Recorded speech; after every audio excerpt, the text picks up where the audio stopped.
Ready to move in premium triplex villas at Bachapalli APR Projects. కలిసి పోటీ చేసిన అధికారం తీసుకురావడానికే ఇటువంటి కార్యక్రమాలు ఈ దేశంలో రాష్ట్రంలో మనం చూసాం.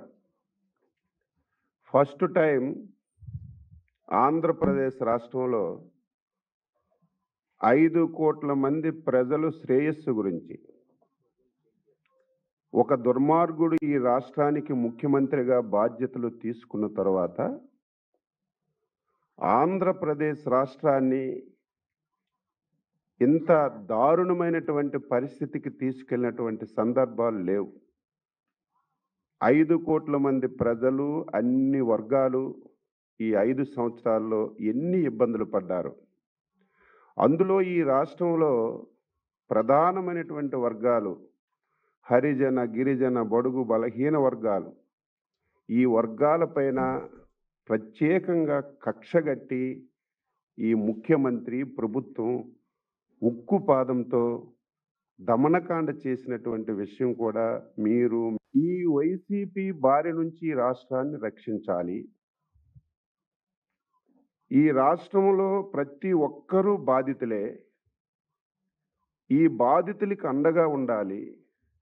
రేపు భవిష్యత్తులో మళ్ళీ రాష్ట్రానికి ఒక భరోసా తీసుకొచ్చి ముందుకు తీసుకువెళ్ళాలనే ఉద్దేశంతోనే తెలుగుదేశం పార్టీ, జనసేన పొత్తు పెట్టుకున్న విషయాన్ని ఒక్కసారి రాష్ట్ర ప్రజానీకానికి తెలియచేస్తున్నాను.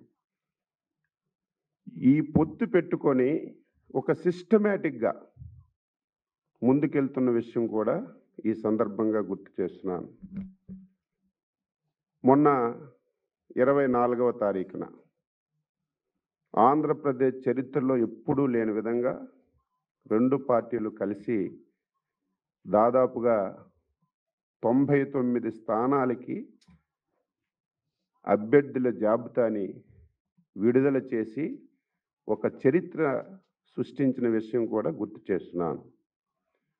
ఎప్పుడైతే అభ్యర్థుల్ని మేము డిక్లేర్ చేశామో వైసీపీ పార్టీకి ఫ్యాంట్లన్నీ కూడా తడిచిపోయాయి. ఆ రోజు నుంచి అవాకులు చవాకులు ఇష్టం వచ్చినట్లుగా మాట్లాడి ఈ 2 పార్టీల మధ్యన తగాయిదాలు సృష్టించాలని చాలా ప్రయత్నాలు చేసినా సరే 2 పార్టీ నాయకులు, కార్యకర్తలు సమన్వయంతో పనిచేసి ఎక్కడ విభేదాలు లేకుండా ముందుకెళ్ళిన విషయం కూడా గుర్తు చేస్తున్నాను. అది అయిన తర్వాత తాడేపల్లిగూడెంలో ఒక చరిత్ర సృష్టించాం. జెండా సభని పెట్టి అతి తక్కువ సమయంలో 2 రోజుల సమయంలోనే జెండా సభని